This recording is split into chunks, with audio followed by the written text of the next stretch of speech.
Hello, Megan. Hello, Mathieu. How are you? Good, yourself? Good. Good. Thank you for joining me today. Thank you for having me. I'm You're- excited. Yeah, me too. So, just for a quick introduction, you're a realtor. I You am. also have your own real estate team with your partner, and you have started at the same office that I actually currently work with some admin work in the first place. Then you moved on to Engel and Volkers, which is a brokerage in Ottawa. Yeah, luxury brokerage in Ottawa. That's it. Okay, so more exposure there. Yeah. And then you got your license and hopped on to doing your own team. So exciting. Wow. Hey, that's really early, and it's been amazing to see the growth that you've had so far. It's We've done it together, though. You amazing. started just a couple of months before me, so I feel like we're really growing Yeah. together and kind of seeing how we do it. That's it. It's very fun. Very fun to see. Can't wait to make a deal with you. It's actually I'm sure that time's going to come. We've never done a deal together. We have a bit of a different area that we work in, but I'm sure that time will come. Let me bring a buyer for your new build. Yeah, That'll be fun. Sure. I'd be glad. Yeah, that'll be fun. But that's amazing. Congratulations for all your achievements so far. And it's just, it's going to get bigger from here. It's fun. Sure. As you know, real estate is so fun. I know. It is very fun. So engaging. It's a lot of ups and downs for sure. But I think that's what makes it compelling. It's like the highs are so high and the lows make you learn so much. Yeah. So it's just that perfect nuance of... You grow up fast, too. yeah. Oh, yeah. Like, how old are you? I'm 23 now. Oh, gosh. Like, yeah, I would never have thought you were 23. You're How so old are much, you? 20. I just turned 25. 25? Okay. Ooh, I don't like to say it out loud. But yeah. Oh, no. Well, it's amazing to have a business at 25. That's my goal, myself as well. So 2 more years to do so. You got it. You got it. I'm not even hesitant. I feel like next year you'll probably crush it. I think so too. Yeah. So without further ado, let's get into it. I want to talk a little bit about the life being a realtor and, focusing as where you're at right now as well, mostly like starting a business, starting your own team. That must be a big learning curve. So if we can get a bit of a grasp. Oh my gosh. Yeah. So we just started our business. So we haven't even been a full year into the MC team is what our business is called.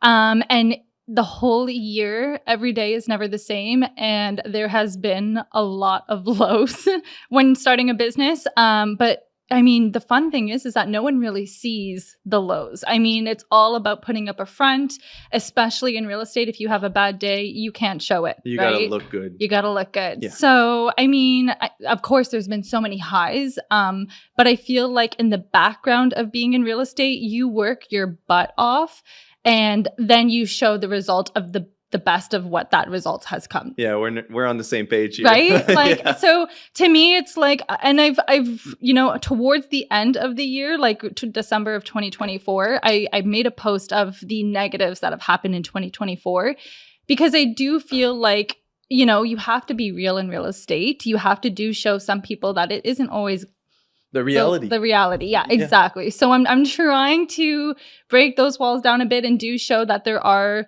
some bad days, and being a businesswoman and being a young entrepreneur, of course you're going to make mistakes regardless of your age. But I feel like at a young age, trying to catch up with everyone who's been in business for so long, you're going to make the most mistakes. Yeah. And that's amazing though. You got to take it as learning curves, right? You're just learning at the moment. And if you do make mistakes, you do fall on the ground, you can get back up at that age. When you're getting a little bit older, it's getting a bit harder. That's the mindset though, because again, right? Like you're 23, a lot of 23-year-olds I know take the hits and they just discourage themselves so much. So I think the fact that you have that mindset levels you up wholeheartedly. Like you will do so well. Yeah. Thank you. I'm just saying, like whenever I talk to you, I'm like, oh my God, Mathieu is not 23. Because again, us being so young and just having that mindset, I feel like that's where we level up compared to others in our age. For sure. It's very important to grasp that early on. And if you do not, you'll have to learn it later. And if you never learn it, you're going to remain on the ground. Yeah. You won't ever take off. And it's important to take off if you want to have self-validation, feel good in your own skin, feel good. You need that confidence. End of your life. Yeah, exactly. And especially in the work that we do, like 100%. You need that confidence. And Like you said, I think the age is a factor as well, right? It's hard to gain the trust of some clients at our age. We really got to show that, for example, we take care of our bodies, we're Yeah. disciplined. I think that's one very good thing. Another thing is we have more time on our hands. I mean, you do have a business. You must be But very busy. I use that a lot. It is a No very kids. good point to Yeah. point out. We're available for phone calls late in the evening. We Yeah. don't need to put our kids to sleep. We don't have any yet. Yeah. It's a very good point. And I think just your overall appearance, like clothes wise and car wise and whatnot, I feel like all of those accumulate into gaining the people's respect, and Yeah. that's kind of what brings you to be able to write offers, get Look good, listings, feel and- good. Exactly. It's literally that. You Yeah, got it. you said it. You got it. Yeah. So, yeah, you said you've seen a couple of curveballs and a lot of lows. What's been the biggest curveball in the industry so far? So for myself, I think because it's been a year of the team, but not only that, but being a real estate agent myself. So I just got my license last year. So just got into the industry. And then on top of it, I was like, oh, let's just start our own company as well. So it was just nonstop creating that and creating a rep for myself. Yeah. The biggest curveball that I have noticed is not only the support or the lack of support, I should say, from people in the industry, but family members as well when you start to succeed. That when you start to succeed and you start to see the income come in, that's when you start to see who your true friends are and who the people that you have supporting you. And that was something that I never would have thought is the support, especially from small towns. You would think that, oh, we have someone new, like let's show her the ropes, let's show them, how to do things. And it was just the complete opposite. It's so like straight competition. it's competition. It I is a feel like cutthroat industry. Yeah, yeah, and I feel like it's an ego hit from others that do have more experience, or even just family members. They'd be like, "You're so Yeah. much younger. You've accomplished so much more than me." But that's because you took the leap. Yeah. Like you want to take the leap. Yeah. You have only one life. That's my philosophy. Like, So true. why would you not take the leap? Can you give me a good reason to not do so? Live a comfortable life your whole life? That's uncomfortable to me. Like, Yeah. that doesn't make any sense. Yeah. And I don't know, it's just and I feel like you had a little bit different because I know you come from an entrepreneur background, right, with your parents and things like that. So, but I'm sure you also have some friends that aren't that entrepreneur lifestyle. So you've grown up and you've like, okay, this is how to do it. And I love that. And that's what I would like for my future. For me, I mean, my dad is an entrepreneur, but my mom was a 9-to-5, right? So it's to see, I don't know about Yeah, that. kind of both worlds. Yeah. So I base mean, yourself off of. that's the only thing is I loved the entrepreneur side, but now the 9-to-5 is kind of a little bit hesitant to support because they just don't know what the potential is of creating such a brand. Exactly. And there's a lot of people that'll come to you and they'll be like, "Hey, you're leaving me behind," kind Yeah, of. yeah. Like Oh my it's gosh, the amount of friends that I've sorry, lost. but you left yourself behind. That's not because of me. yeah, it's true. And I feel like, and you would know, we work so much. So when we present ourselves to our clients, it's we are here for you 24/7. So now our clients are a priority, but our friends are kind of like, hey, do you want to go do dinner at 10 o'clock at night? And I'm just like, oh my, I'm in bed at 9. Yeah. Like Yeah. I don't have time for that. I So get you. it's the biggest curveball was losing people along the way to build success. Yes, it becomes more and more lonely, I feel like. Yeah. Yeah. You got to be surrounded by a good life partner for sure. Yeah. I think that's one good groundwork. And if ever you can have mentors, that's also a good place to grab. Surround yourself with the onto. people that are where you want to get to. That's it. Exactly. Yeah. Exactly. You got it. Oh. So starting your own team, it was a big move.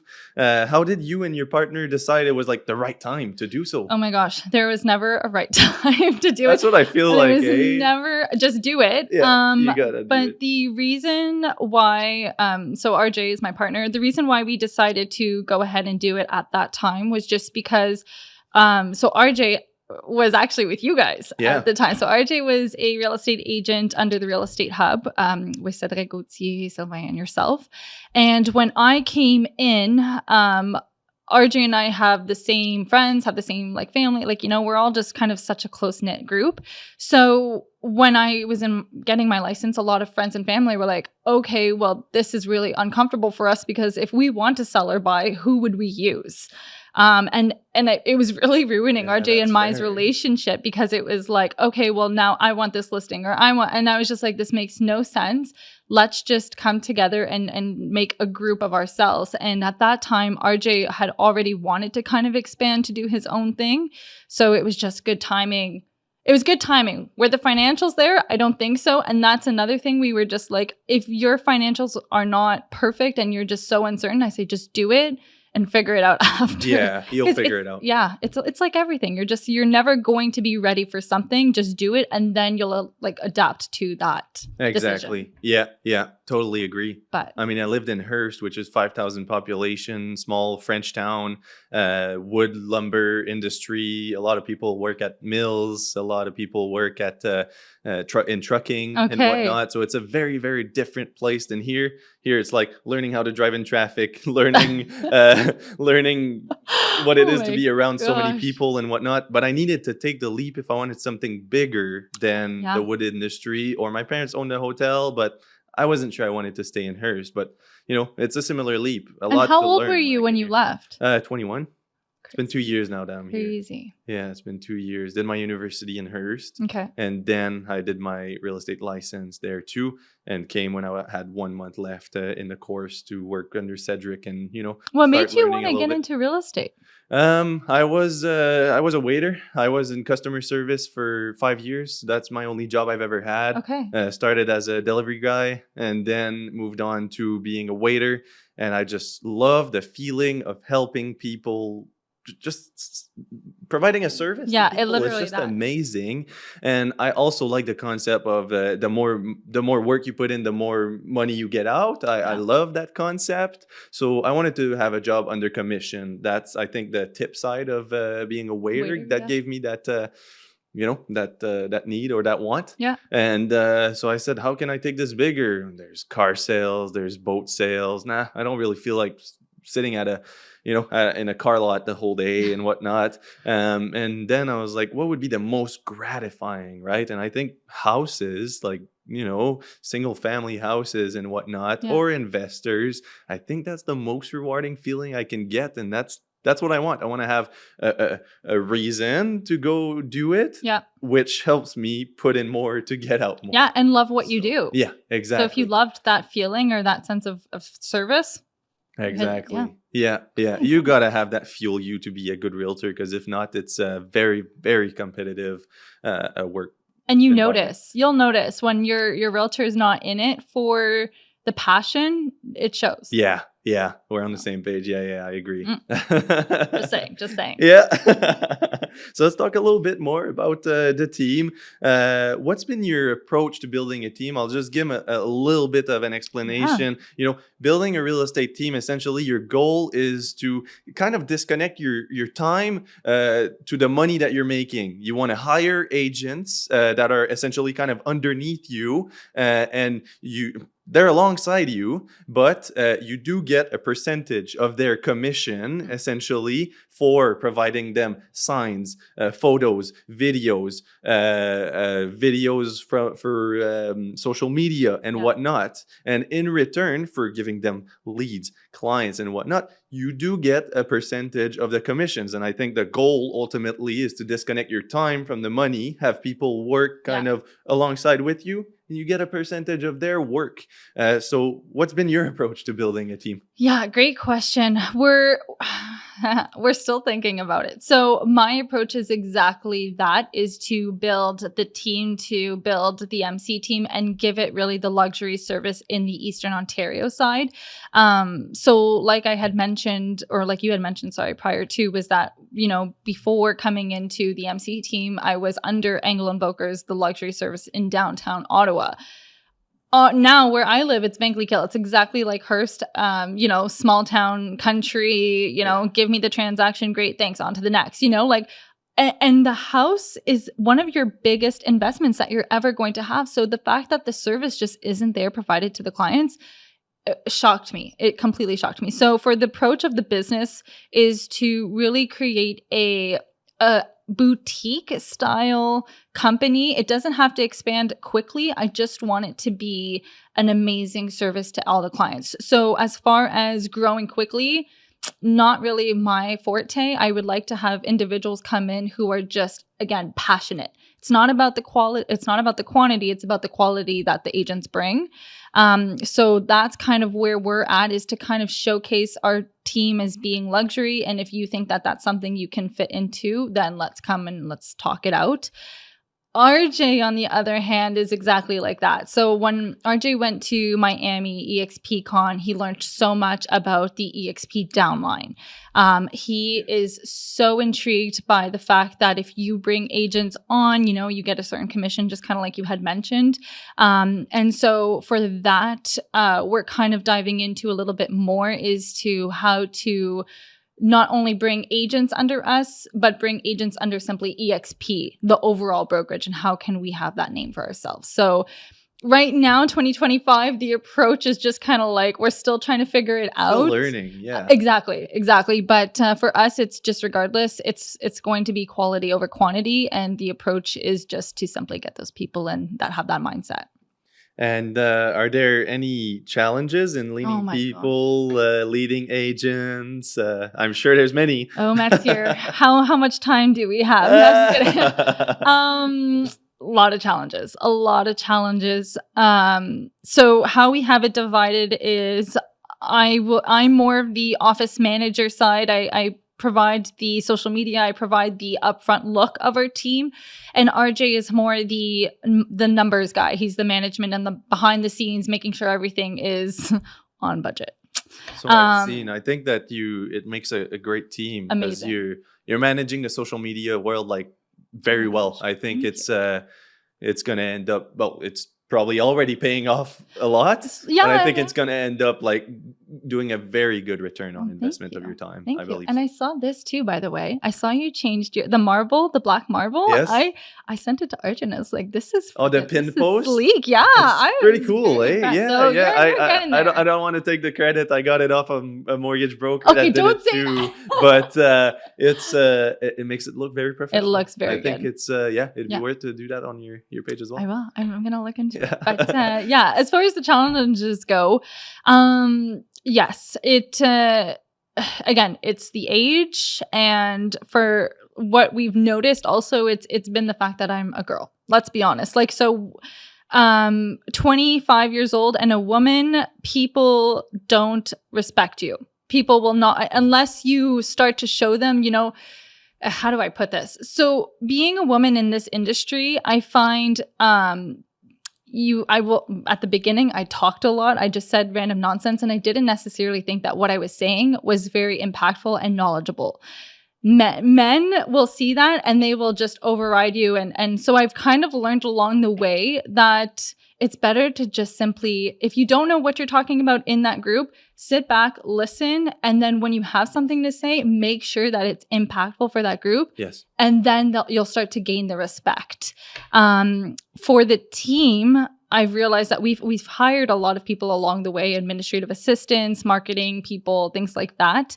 And we've had to let a couple go just simply because the respect wasn't there. It wasn't a good match. It wasn't a good match, I mean, we're young, we're ambitious, but I was also a little bit too friendly. I think with being my age, I wanted to hire people who were the same age as me. And we're having a friendship group, but then when it came down to the time of being a boss, business, that's when they would talk back. And that's when I said, you know what? Unfortunately, I am the boss at the end of the day. I'm going to have to let you go because it's just, we need the same mutual respect. That's it. It must be very, very critical because it can become a very a busy industry, like a very hard industry to be in. So you must have people that are able to act under pressure and be still civil while you're acting under pressure. It's not easy. It must not be easy to match the right employees to what you're looking for. Definitely. But if you learn it early on, you're gonna shine in the future for sure.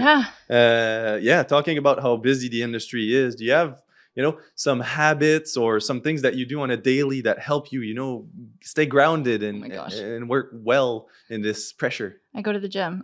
Yeah. Take my hanger out That's at the the move, eh? gym. That's the move. So it's funny because 2024, I thought that the being in the right mindset was going to the gym, like wake up early. You have to, get your head at the start of the day. And I found that I'm actually being way more productive doing the opposite. And it totally depends on the person. But 2024, I would wake up at 4 a.m. I'd go to the gym at 4:30 and then come back at 5:30. And by 2 o'clock, I was dead. That's it. I'm drained and I had nothing left. And I feel like I wasted my day because I put all of my time and energy into the morning and wasn't putting it into the work. Now it's great. I wake up at like 6:30. I take my time. I'll do what I have to do. I won't go to the gym in the morning. Go to the office for 8, and then maybe at around 3 o'clock, then we'll go to the gym, and then 5, come home and finish stuff. Yeah, I feel like splitting up the day with the workout is amazing. It's amazing. Yeah, amazing. yeah. I've realized that too in the last few months. Are you doing that too? Yeah, I used to do it in the morning as well. Then I tried nights, and I feel like just cutting in the middle of the day, go burn some energy, go move your muscles, go feel good, sit back down at your computer after you've eaten dinner, and I think it feels good. Yeah. And sometimes I'll get like aggressive emails and I'll just put them on the side. And then at 2:30, I'll read them and I'll be like, okay, I'm ready for the gym now. I'm like, let's go. That's it. That's the motivation. So, no, gym is good. Having a routine, again, like it doesn't have to be like exactly in your calendar, like this hour, but you need to have, especially for real estate agents, you're your own boss. So if you don't feel like working one day, that's fine. You don't have to go, but if you don't work, you don't get paid. So having a good routine, I think, is very important for our line of work. Yeah, you got to have some structure for sure and stay disciplined with that structure. Yes. Because that's, you can build a structure, feel all good about yourself, but if you don't actually stick with it, with the consistency, that's when it shows. It's true. Consistency is key. It's key for sure. Yeah. So let's talk about a funny moment or some experience that you had with a client, some particular experience that marked you. You have one? I have one that will forever be glued in my mind. It was literally, before I was even licensed, I don't even think this is legal, so I don't know, like cut this part out if it's not legal. Before I was licensed, I would go on Kijiji and call for sale by owners and let them know that, I'm licensed. I was like 2 months out. Okay. So I was like, okay, by the time we meet and stuff like that, so I got my first for sale by owner. That was my first listing ever. Yes, I remember. And then as soon as I got licensed, okay, perfect. And this was my first one was 750. Like I think it was 750 or 800 when we listed that. Like it was for first listing ever. It was a great price point, and they were very prestigious. They came from St. Lazare. They had good money, very put together. So, I came in to the appointment to meet with them, and everything went well. Okay, great. Now we're booking the photographer and videographer. And then again, day one of me being licensed. So I didn't meet the photographer yet. It was a photographer, a videographer, and my clients were going to be there to get the photos in. Okay. January, I got licensed. So it's winter. Yeah. And so I pull into the driveway and they didn't plow their driveway and I friggin' hit the ditch. Like my car is like this. They open up the door and they're like, and then I was like, oh, I'm so sorry. So the photographer come and they're like, is that your car? And I was like, yeah. And just so embarrassing to meet everybody for the first time in that situation. So photographer's doing his job upstairs. The plow or the tow truck comes. I'm dealing with that guy. It was so embarrassing. I mean, they laughed. They had a great time. It's funny, but that was... From there on, I'd be extra careful when I go to farm properties.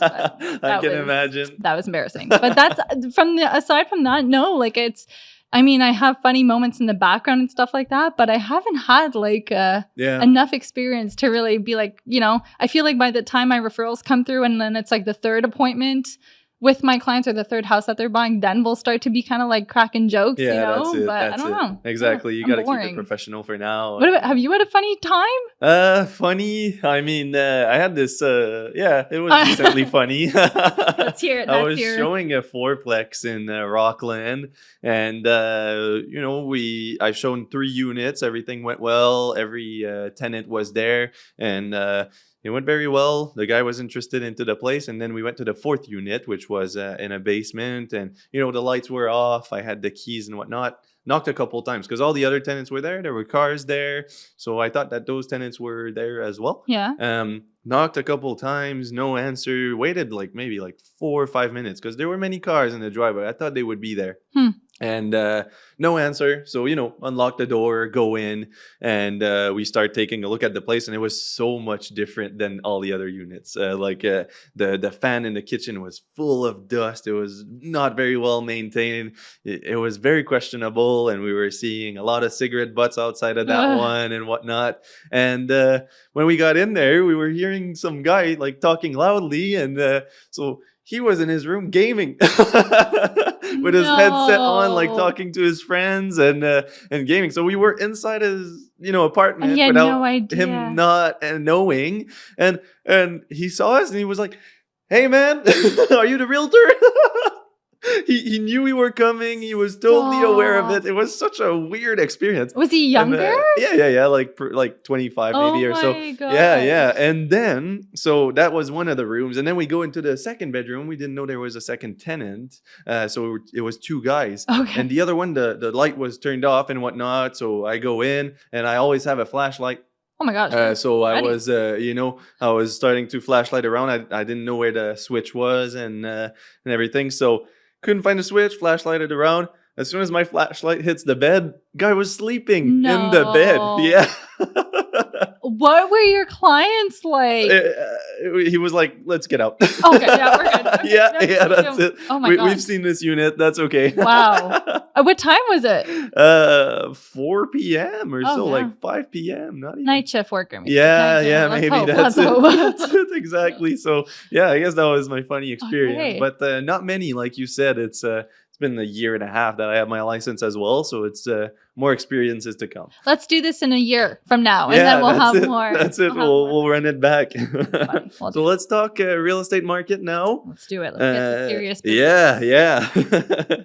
So how are your buyers and sellers navigating the market's condition today during the winter? I know it's definitely a different market than what we've seen the spring and summer. So I think right now, a lot of my clients are very informed, I would say. I think they understand the type of condition that it is. I find that my listings are sitting a lot longer than they used to. And I think my buyers understand that they have more control right now. So, like if I take them to a couple of listings from my buyers and they'll look around, I think they understand that they don't have to put an offer in right now. They're not pressed. There's less pressure. There's less pressure. Yeah. Before, last year in January, it was kind of like, okay, like I'd like to buy this, let's go, and now they know that, that the interest rates are pretty steady, they're kind of like, okay, we'll see what happens. And there is a good amount of inventory, not insane, but there's a good enough for them to kind of be shopping around. And then as for my sellers, they're a little bit more antsy. They want to sell, but they know that it's not their market right now. It's very important to be clear with them and make sure that they understand from day one and don't have like false expectations, because it can be disappointing, in the seller's perspective. You're my realtor, you're supposed to sell my house, but the market conditions are what they are. It makes it harder. True. Yeah. For sure. No, we actually just got a listing and we took it from another agent. The agent told them that it was worth $900,000 and I'm telling them it's worth like $8,000. And I love to take over the listing and give them the realistic aspect of it, but I hate to see your seller's face when you give them the realistic standpoint from a buyer or agent who's like, oh yeah, like what do you want to sell your house for? $1 million? No problem. Like, we'll do that. I'm like, we have to. That's tough. So I don't know. I think sellers are a little bit more understandable of the fact that they don't have full control right now.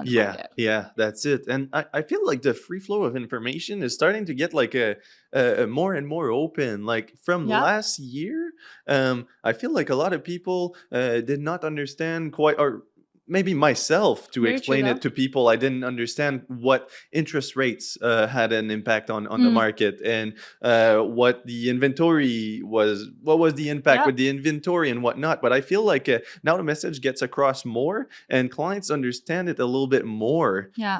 I feel like the free flow of information to understand the market, maybe it's because of all, social media and videos and whatnot. People seem to understand more what I'm explaining to them. So it's starting to be nice. Do you ever feel like it's also because you're hitting a higher price point now? So you're taking on new construction. And that's just me. So I feel like a lot of the times, like now I'm gaining a little bit of higher price point clientele. I find are a lot more knowledgeable than my Yeah. first time home buyers. Because it's not their first home. Exactly. So I Exactly. feel like, especially with the new builds, a lot, and sometimes you will get people who are, this is their first time, buying a home. And if it is, like, good for you, new build. But especially for that, it's probably, they're coming from their home to a new build. They understand it. But I find you're right, Yeah. though. This year is a little bit, they're more knowledgeable, but I like dealing with mature home buyers agree. and sellers because they do know the industry a bit more. I agree. That's the fun part. Exactly. They have more perspective into it. Yeah. But first time home buyers, they're so like rewarding to Oh, help. yeah. It's Oh, so yeah. amazing. It's Yeah. fun. The feeling I get, the celebrations, the ups, the downs with them. It's a huge investment. It's a very good experience. Love I that. like it. It's cool. It's fun. It is. Yeah.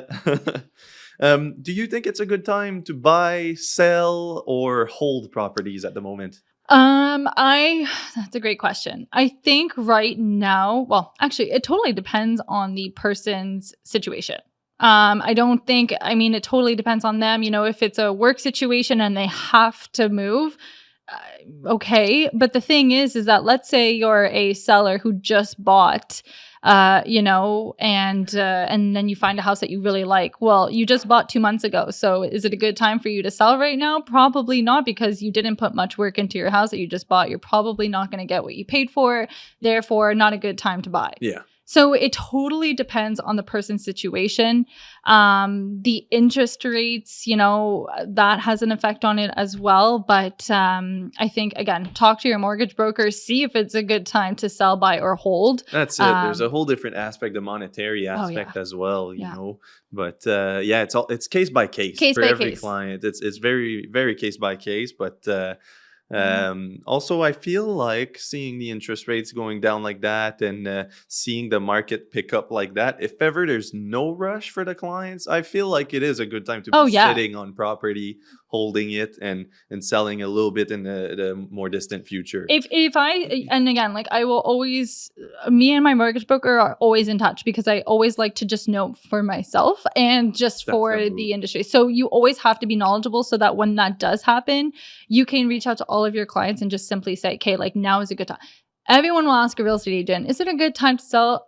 99.9% of the time, agents will be like, it's always a good time to sell. Like it's always, So yes, it is. But again, given your situation, do some background digging and then see. But Exactly. Yeah. Exactly. Do you feel like interest rates and inflation and whatnot is starting to become more of the subject with your clients? Do you feel like it's an impact on them? No, I think it's actually quite the opposite. Right now, I think it's quite the opposite. Ask me that in springtime, I think it'll be a different story. Right now, just the interest rates have been pretty steady for the last 6 months, and they've been lowered, right? So I think people are a little bit more comfortable. It's not like we did hit another down rate on the interest rates, but I think people are comfortable with that number. Therefore, it's not so much a topic.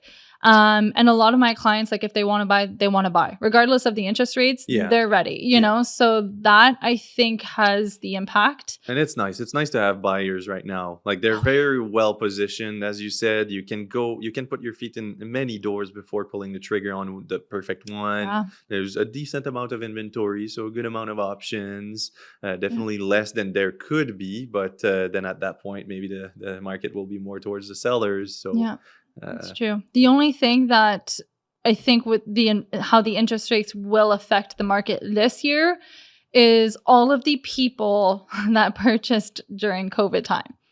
That's what's really going, like interest rates are good right now, but and they were better in COVID, but right now they're higher than COVID time. So Now everyone's up for renewal when they bought in COVID, and they're buying $800,000 houses. Well, at 1 or 2%, you know what I mean? And now they're coming into a 4.2 fixed. You're gonna have to force this out for sure. Like, there's no way you're gonna be able to afford that. So that's where that topic of the interest rates is gonna come into play, because those who bought in COVID time do think that the interest rates are going to affect them because of the high interest rates now. But I do think that it's not high for the people that are buying now. That's it. I don't know. Yeah. But no, I totally agree. I think it's a very good time to put your feet into the market. And right now, the margin of negotiation seems to be, anyways, in the area that I work, it's 2% under asking. That's decent. That's not bad. That's a good average negotiation. Normally it'll be closer to that 1% and whatnot. So take it. More room to play with. Yeah, that's it. Exactly. So I know that you're doing a really good job at this. I want to delve a little bit deeper. You do a lot of social media for your branding and to pitch your business and everything. So put me through that world. I know it must take a lot of time to do so, and it must take a lot of time just to plan out the posts and everything and the editing, and there must be a big cost to it as well. So put me into perspective. Yeah. So a lot of our lifestyle videos and our listing videos and stuff like that is something I don't touch. We hire a third party. So that's where that kind of gets a little bit expensive. That's it. Because we have third party professionals doing that on our behalf. Actually, we have a potluck later this afternoon, and our videographers. Oh, they're going to be filming. So finger smile, that's here. No, but as far as the time consumption goes, that is crazy. So, and it's hard because I'm a perfectionist, and I like to have a certain look that we bring forward, and I don't trust anybody to do that but myself right now. Do I think that sometimes it takes more time than the real estate side of things? 100%. Just because as far as the scheduling the post goes and everything like that, I'm the worst for that. I will wake up and I'll just be like, I haven't posted today. So then I take 2 hours. You have that feeling of guilt. Like you have to be, again, the word of the real estate industry is consistency. You have to be consistent 100%. In everything you do, whether it's mail outs, whether it's videos, whether it's a podcast. You have to be consistent. If you do 2 episodes for your podcast and then you stop, why did you do those 2 episodes? It did nothing. To me, you will only be really recognized maybe a year. It will take a long time. Like for us, we're finally starting to see leads come through because of our social media. Yeah. It took a year. I think it's a very good long-term play though. 100%. Like if you put yourself into perspective, like that's where most people spend their time. Yeah. So that means that's where most future buyers, most future sellers will be. So you want to be in their face. Yeah. You don't want to be with just the signs and not have any social media presence. That's going to be very tough in the future years, I believe. It comes with our age too. I feel like when I first started, I made it very clear to RJ and the team, like we are going to have such a heavy input on social media. And RJ was just like, that's a waste. Like our money is not we're not going to see the return on investment come social media. Yeah. Different perspective.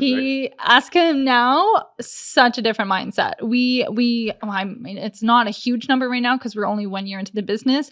But when we were doing it, 35% of our leads came through from social media, which is for year 1, that's pretty significant. Amazing.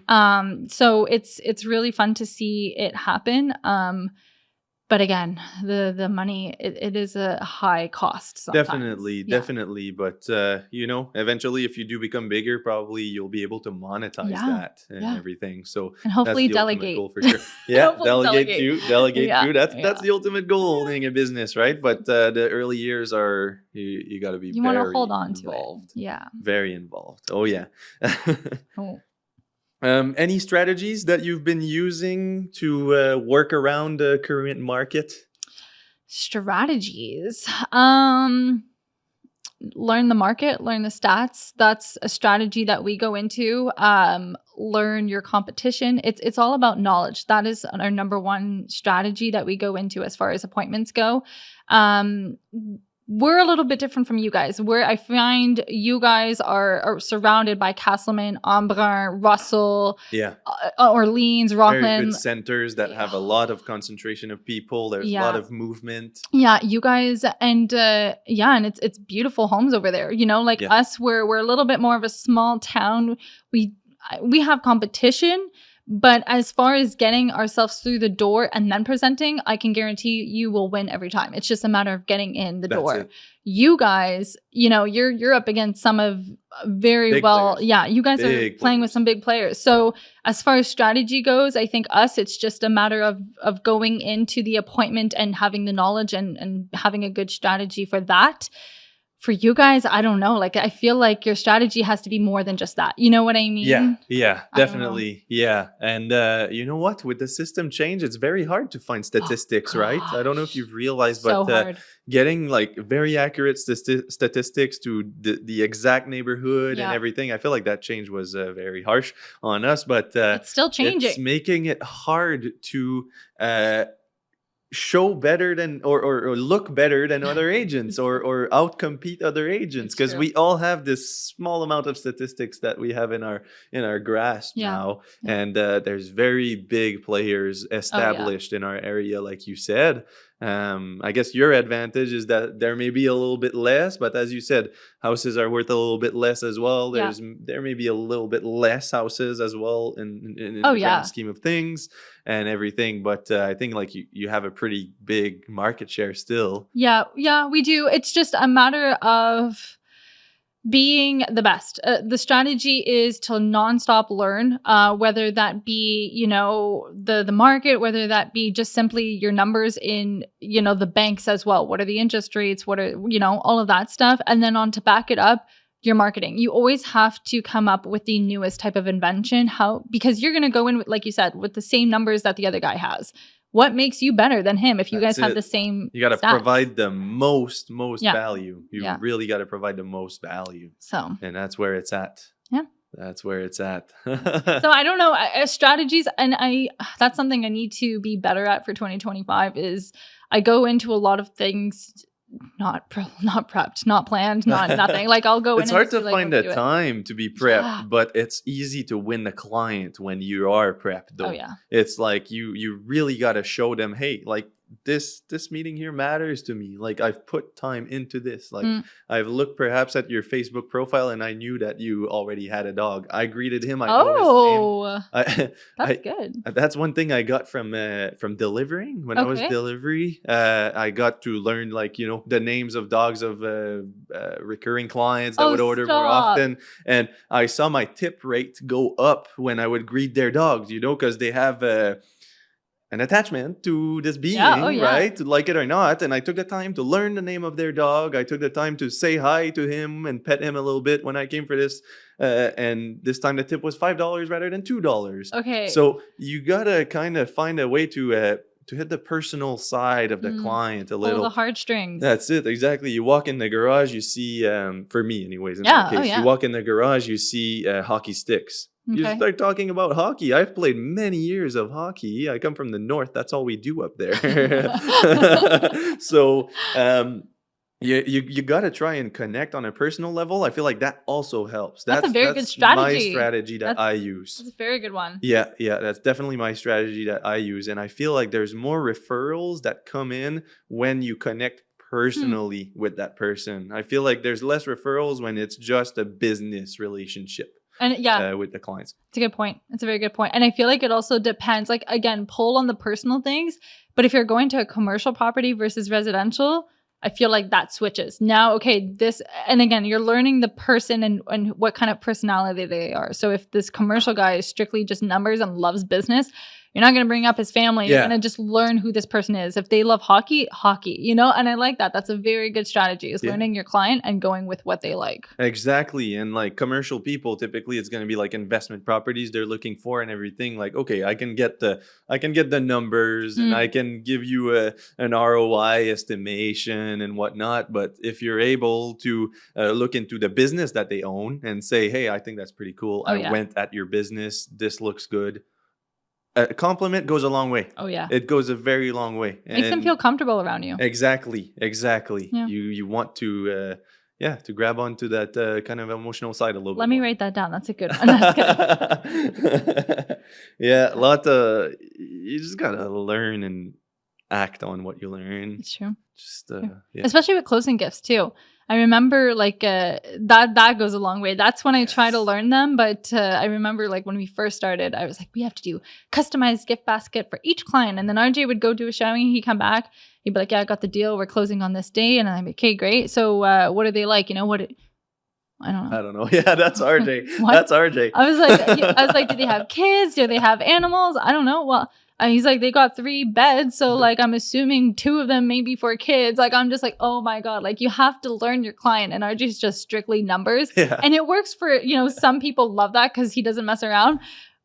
But I love to know, like, oh, you have a dog? Okay, so let's go to Pet Value. Let's Yes. grab this. And Yes, so they have a he's- very big attachment to that. Yeah. And the people that are looking for like rural properties and they really want a yard, like one thing I like to give is a birdhouse. A birdhouse is a very Oh. good little gift, and they'll put it where they want. But when they have a nice yard, it means they want to spend time in the yard. So if they can take a look at some birds while you they're at should it, get it's amazing. an asset ambitions or something like a birdhouse. Yeah, you think so? I think so. Do some marketing in the backyard of my clients. 100%. Oh my God. With a little, you should do like an episode in the backyard, like with a little sangria or something. I don't know. Yeah. That'll be fun. You're very creative.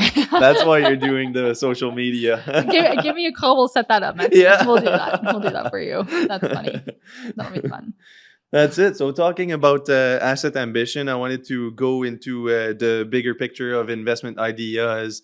I like to talk about asset and investments in this podcast here. So I wanted to ask you, are you personally invested in real estate? Great question. I have wanted to do this for so long. As I get older, my goals have changed a little bit. I wanted to personally get invested in duplexes and like income properties. But I think I'm going to hold back on that right now. And RJ and I are, and a couple of partners that we're looking into buying more commercial.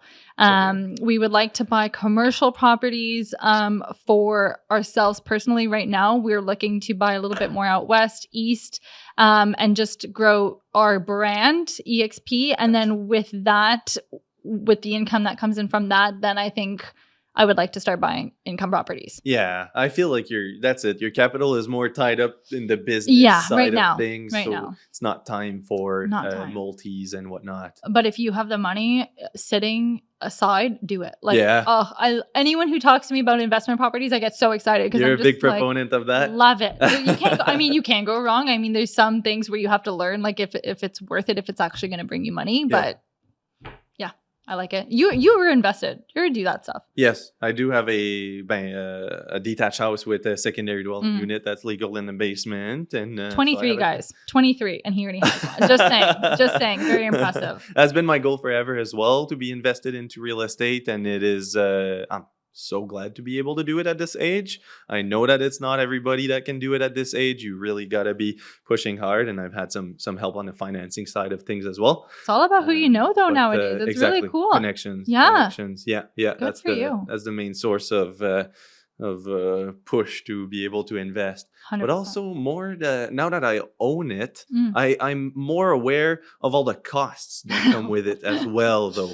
There's a whole lot of maintenance costs. Taxes are very expensive. The utilities are very expensive. For me, it's not a separate hydro and gas meter. Okay. So I do pay all the utilities. I do have a premium on the rental income. It's good income. It's a 2-bedroom, 1-bathroom in the basement, and it's $1,900 a month. So it's very good income. And it's close to Ottawa, so it's reasonable price. But there's also, the insurance is more pricey because you have a tenant in there. You must insure their part as well. You must insure yourself against the loss of income if ever it burns or something like that. The insurance will be paying you the monthly amount. Okay. So there's a premium on the insurance because of that. There's the utility cost, like I've said, and also just the maintenance cost. Like, for example, have you had a lot of those? Not all that much, but I'm starting to see things to come, right? The Okay. furnace is 15 years old now. It's gonna come pretty soon. At some point I'll need to change the bath in the basement for my tenant. It's a reinvestment in who's giving you a lot of money. It's true. But starting off at 23 and everything, you don't have a lot of capital to That's insane. reinvest Yeah. too much. And it's a physical asset, right? So there's rain that goes on there. There's risk of fire. There's risk of lightning. There's risk I know it's very, very small percentages, but it's always constant damage to the property Yeah. or use inflicted onto the property. So it's just things to keep in mind. You're with those saving assets. money. You have to save. You always have to have a good chunk of savings. Oh, yeah. And at 23, oh my God, I did not have savings. I'll tell you that. Like I was like, oh my God, I got $200. Let's go to Winners. So I feel like you're so mature, but it's when you become a homeowner, and on top of that, you don't have just one home now. You have one downstairs. Like that's 2 properties that Yes. you have to care for. Exactly. And your savings has to show that just in case, that has to be covered. Yeah, and you also have like the tenants. Sometimes they'll be asking questions. Sometimes they're gonna pay late, perhaps. Sometimes they're gonna need things fixed in a timely manner. So it's also a time suck. You can delegate it to some property manager, though there is also a management cost. Another there fee too. right there. So yeah. No, but it's fun. I think, and I don't know, I have heard some horror stories of like personal friends of mine that are, have bad tenants. But I don't know. I feel like has it gotten worse for tenants? Like, I don't know. Cause when I wanted to originally invest in real estate, it wasn't that bad. I'm hearing so many horror stories about tenants. Like, is it just a matter of getting a good credit check going? I feel like what happened is that the interest rates went to zero. A whole bunch of money was printed. So house prices went up so much, and rental costs went up so much as well. So, people that don't own the place and rent do not value the place as much, not take care of the place as much, and they feel like so much money is being taken away from them. True. And they think it's the landlords that decided, hey, this is what the rental fee is. Yes, okay, it's the landlords that ultimately pick, but for the numbers to work, of course, they needed to go up as the prices of houses went up and everything. So I feel like a lot of people, rentals, the price went up per month for them. So they feel like it's an insult. They feel like they can, perhaps be a little bit more... get away with a couple of things. That's it. That's how I would put it. Okay, well, that's good to know. Do you see yourself exploring, stocks, other assets, crypto assets? Do you see yourself exploring that? I can see. Now we're on the Asset Ambitions podcast. Let's get into it. It's so funny because every time I watch your podcast, I'm like, if Mathieu ever asked me about crypto, what would I say? I have no, and again, there it is. You are so knowledgeable in that aspect. Gosh. No, you can talk about stocks as well. I just want to know, like, is it just real estate that you value as an investment, or do you value non-physical things as well? Great question, because right now, I love real estate. Like I'm a perfectionist and I'm so knowledgeable in that field. So I think that's what I would stick to right now. Once I'm comfortable with that and I know it and I see money coming in, then I would say, okay, well, let me start playing around with other things. So stocks is something that's always interested me, but I feel like, again, that is something you really have to take, and crypto as well. You have to know what you're playing with. Like you can't just say, oh, well, I've got money, let me just throw it in here. You're not going to make money off of that. It's a lot of time have to know. that you need to invest to learn and so educate yourself. Stocks is something that I love. I also love to learn a little bit more about like retirement plans. And like right now I'm trying to understand how the government kind of plays in. Like, so let's say I get a lot of money, what category is it better to put it under, like your RRSPs, your TFSAs, like things like that, your tax brackets. Because it's a reality for us. There's no pension plans or there's nothing like that. As it's paid off commission, we must think about the future in investing in ourselves. So I would love to learn, okay, great, I have all of this money. I want to put some in this bracket, whether it be your RRSPs, and then like put some into the stocks. So right now it's just a matter of bringing that money in, and then once I have that money, to know where I'd like to go to be more knowledgeable. If I was to do crypto, great, but I need to be an expert in it if I'm going to do it. So I feel like I can't say stocks and crypto. Yeah, it's got to be one or the other. And I feel like you're going to tell me crypto, feel like Matthew was gonna be like crypto, Meghan, crypto. But I don't give financial don't know. recommendations apart from my job with real estate. But if ever like your profession is real estate, you understand it, there's money to be made there. Yeah. It's always been a way to make a lot of money. It's hard to outperform the past because, you know, the Canada has grown so much since. So it's very hard to outperform the past. But if it's what you're comfortable in and you know the most in, it's probably the best because it's a big learning curve for stocks, big learning curve for Huge. crypto. So it's like, do you want to spend the time, or you already have so much knowledge in real estate and you're confident you can make it happen? You know, it all depends, right? And you must know too. So I feel like you've done a lot of research. Like, I feel like you're not someone that will talk about something if you don't know it well enough. Yes. Like, you'll know it. So I feel like you've probably had that experience where you talk to people about crypto and you want to have a good conversation, and you know that they know freaking nothing about it, but they make it seem like they know, they're the experts. And I feel like you kind of get heated because you're just like, okay, you don't know what you're talking about, you know? And I feel like that's what I don't want to do, is I don't want to talk to you about something that I don't know. And if I put my money into it, you know, the experts are going to be like, what the heck are you doing? You know, you gotta like understand what you invest in for sure. Yeah. How long have you been doing like research on that kind of stuff? Now it's been 2 years that I've been doing research on it. I'm behind. 2 years. Behind for that front, but that's it there. But I feel like it's a good portion of the future where the wealth is going to be. Oh, yeah. But I think it's important to be, you know, knowledgeful into that because it's a 24/7 you know, a market, right? Okay. So it's like it's unlike stocks. Stocks is just during the week, right? It's just there's a time. Yeah, okay. There's a time frame for it. Yeah, that's it, exactly. And it's also assets that you can just exchange one to one, right? It's not like I need to buy stocks from BMO Banking or from RBC or whatever, right? So there's also that, and it's the confidence that you can also own it 100% yourself, and you don't need to hold it with a bank. That's also something I do like with that. Because crypto, so I've done research before coming onto this podcast this morning. I was like, okay, Matthew is going to bring up crypto. I need to be prepared. They made 21 million crypto. That's just Bitcoin. Oh, There's that's Bitcoin. A multitude of different cryptos, Okay, and I feel like in the future, you may not think about it at the moment, but if ever you do at some point want to have some funding from, say, some people in Bank League Hill, some people that believe in your business and something like that, I feel like there's going to be a lot of small businesses that are going to start cryptos themselves to crowdfund some, or podcasts or whatever, like Joe Rogan podcast. I feel like that's going to come eventually, or and any other podcast, any other small business. If you want to crowdfund some investments, it's a very good platform to do it in crypto. So it's not. I like to talk a lot about Bitcoin. It's the only one that I'll ever buy, and it's the only one I've ever bought. Okay. But it's only one out of thousands. That's crazy. Yeah. It's a whole different world. We don't need to get into it, but I respect you to say if you're not knowledgeable, you don't want to talk about it too much. And again, that's totally with the experience that I've had this year. But again, I would love to learn stocks. I think stocks would be the next thing that I would get into.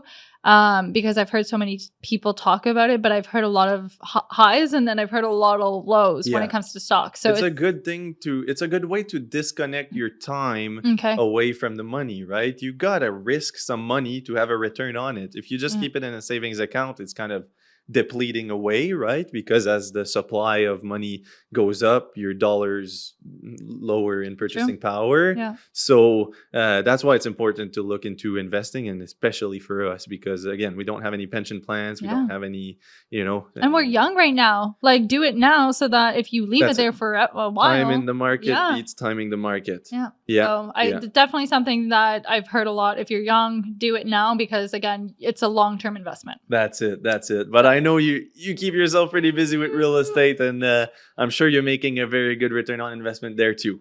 For now.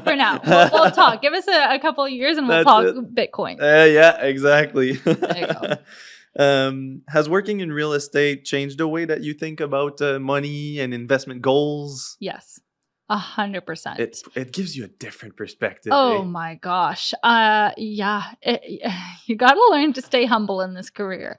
You got to learn to stay humble, because you can make money, big money, very fast. And that's something that I've learned, especially with our age too. You're making all of this money and you're hanging out with friends who are getting into the government, who work for the government, they work a 9 to 5 and they're making a set salary for the year. And it was crazy because, this year I made, in 1 month, someone that would make something in a year. So for me, yes, I would say if you want, and again, I don't know. It's funny because RJ and I talked about this and we're like, if real estate wasn't our career, what else would you do?